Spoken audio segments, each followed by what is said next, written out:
Cruise ships are safe. They're safer than planes, which is safer than trains, which is safer than cars. But, as with about everything, things can go awfully wrong. And anything from bad weather, to fire, to real pirates and pure captain stupidity can turn the vacation of a lifetime into a nightmare from hell. So today we're looking at the 10 most terrifying cruise ship disasters, including some quite unexpected events. If you haven't yet, please consider subscribing for more weekly traveling content, and without further ado, let's get straight into it. Waves and storms. One especially bad incident was the Viking Sky evacuation in 2019. The luxury cruise ship carrying about 900 passengers was sailing through a strong storm in Norway when a 25-meter wave hit the vessel. This caused an oil pump to malfunction, resulting in the automatic shutdown of all engines. Now, this is bad, as without stabilization, the rough seas started strongly shaking the ship from side to side, and everything that isn't secure to the ground moved with it, leading to some quite scary experiences. Additionally, the ship was out of control and was quickly approaching land. Now, the captain did release both anchors, which prevented the ship from stranding, but it did make onboard shaking even worse. This forced the captain to call for help and order the immediate evacuation of the vessel.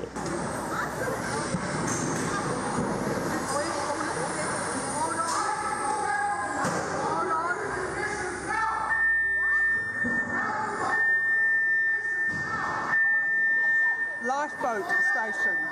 Lifeboat.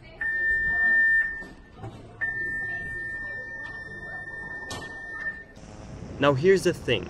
Launching lifeboats was practically impossible, as you just don't want to have small lifeboats sailing in such rough weather. So here's what Norwegian rescue teams decided on instead. They sent 6 helicopters to evacuate passengers one by literally lifting them off the ship. Take a look.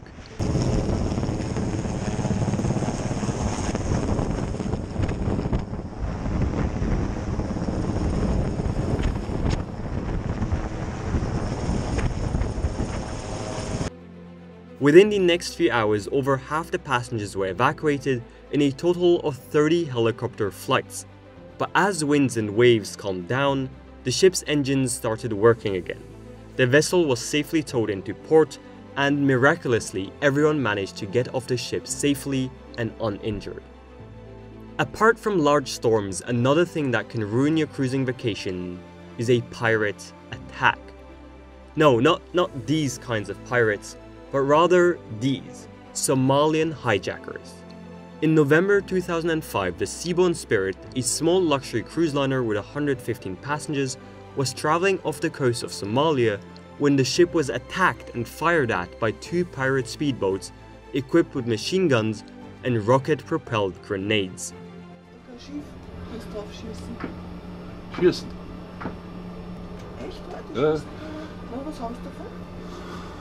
Bitte, wie können die 2 Mann so ein Schiff stellen? Ja, sie versuchen es. Ja, der Raketen da. Ladies and gentlemen, all ships stay inside, stay inside, stay inside. We are trying to stay run away from them now. Stay inside, everybody. This is a real alarm. Please stay inside. Ja, der Raketen. Da kommst du jetzt mit denen ins Badezimmer und dann schießt rot.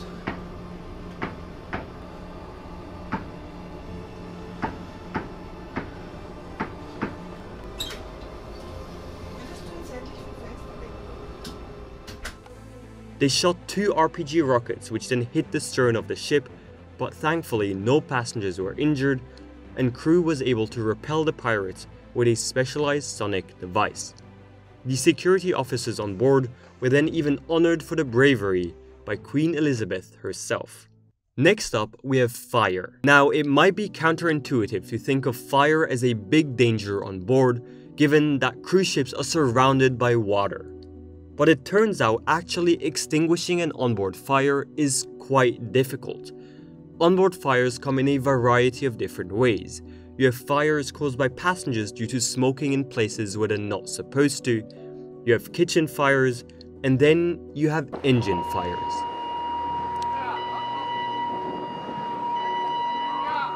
Now it's time to go. To protect against all of those, all modern cruise ships are now equipped with sprinklers and many fire prevention measures. But one thing that can still happen is an engine outage due to an engine fire on especially older ships. Although scary looking, most of these events are handled quickly and the ship is able to continue its planned route. But in some cases, it takes a bit longer. This is exactly what happened to the Carnival Triumph, a ship that was stuck at sea for 5 days without running toilets and with limited power. Now, we already did a whole video on this story linked down below, so if you're interested, check it out. Next up, we have icebergs. Now, there's one pretty famous example of a ship sinking after striking an iceberg, but we're not talking about that one today. Instead, we're talking about the MV Explorer, a large polar expedition ship. In 2007, it was on its way to Antarctica on a 2-week cruise when it unexpectedly struck some pretty thick ice. This immediately caused a leak, and as the ship was starting to fill up with water, it started to list to the side. The captain then decided to launch all lifeboats and abandon the ship. All passengers and crew were safely evacuated and waited about 4 hours until rescue ships could come pick them up. While the ship ultimately sank, thankfully no one was injured and everyone made it back home safe and well. Illnesses. Densely populated areas such as schools, college campuses, hotels, and well, cruise ships have a higher likelihood of spreading illnesses. In the past, we would have probably discussed the Norovirus, a gastrointestinal illness that caused a couple of cruises to be cancelled. But lately, and you've all heard about it, a new virus has made the news. And while we've grown accustomed to it in the last few years, back in February 2020, it was just starting to spread across the globe. The Diamond Princess cruise ship was the first vessel to report a large cluster of infections, and passengers had to quarantine in Yokohama, Japan for over 2 weeks. Now remember, these were some of the first cases worldwide, so both the cruise line and the Japanese government didn't really know what to do. This led to over 700 passengers getting infected with the virus, and a pretty messy debarkation process where passengers were cramped onto Air Force planes before having to quarantine for another 2 weeks. Lastly, another thing that can ruin your cruising vacation is captain stupidity, also known as human error. Now, a lot has to go wrong for captain stupidity to ruin your vacation. That's because there are usually more than half a dozen people on the bridge ensuring the ship sails safely. Additionally, with constant advancements in technology, there is really no need for anything to go wrong. But there's one specific example where everything did indeed go wrong. We're of course talking about the Costa Concordia. On January 13, 2012, the ship left Civitavecchia, Italy on a 1-week cruise. A couple hours into the voyage, the ship was doing a sail past salute by the island of Giglio. That is, the ship got within 250 meters or 270 yards of the island in an unscheduled change of route. That's because the captain wanted to impress his romantic partner that was also on the bridge at the time. Well, you all know what happened next. The ship struck an underground rock and immediately began taking in water. To make matters worse, the captain yells out contradictory directions to officers.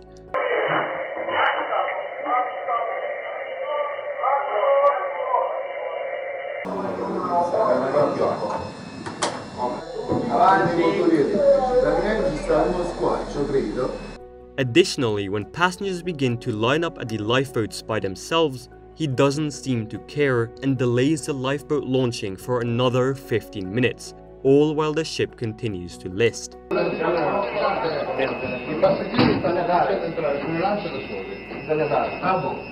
With a bit of pushing from the first officer, the captain finally decides to launch lifeboats and abandon the ship.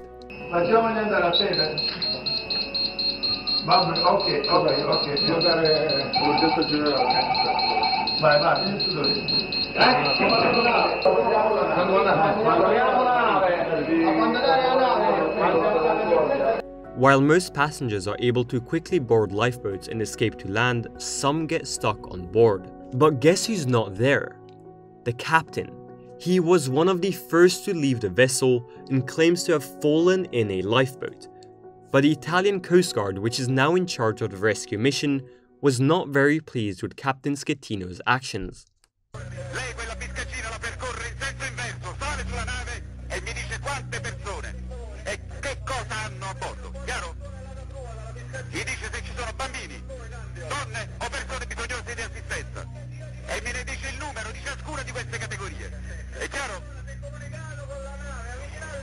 Guardi Schettino che lei si è salvato forse dal mare, ma io la porto veramente molto male, faccio passare l'anima dei guai. Vado a bordo, cazzo! Comandante, per cortesia.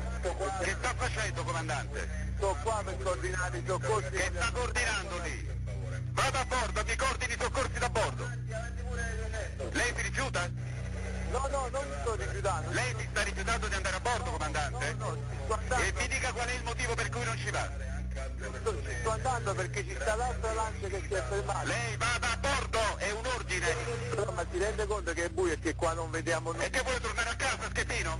È buio, vuole tornare a casa? Salga sulla prua della nave tramite la biscaccina e mi dica ora.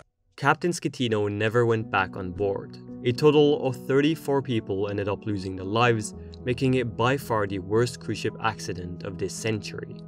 And no event in recent history even comes close to this one.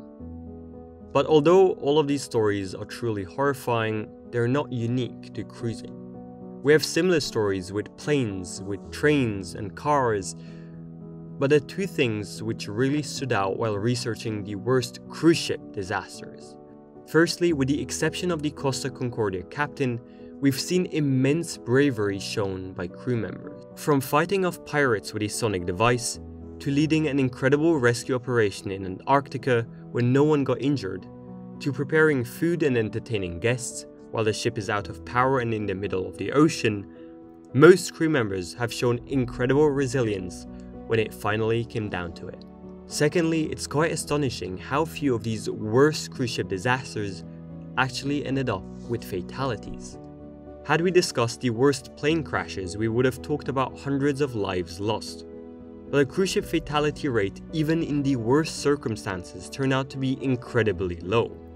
Per billion passenger miles, the cruise ship industry saw a 0.02 passenger fatality rate, compared to 0.07 for commercial air, 0.43 for trains, and 7.28 for cars. So driving your car is almost 400 times more deadly than going on a cruise. So overall, this video shouldn't scare you off from cruising, or from driving for that matter, but rather show you that even in the worst circumstances and scenarios, there are mechanisms in place to keep you safe. I know this was a bit different from our usual traveling content, but we have some exciting videos coming soon, and I promise they'll be more upbeat. If you haven't yet, please consider subscribing for more weekly traveling content and help us get closer to our 25,000 subscriber goal for this month. Thank you so much for watching, and as always, keep cruising.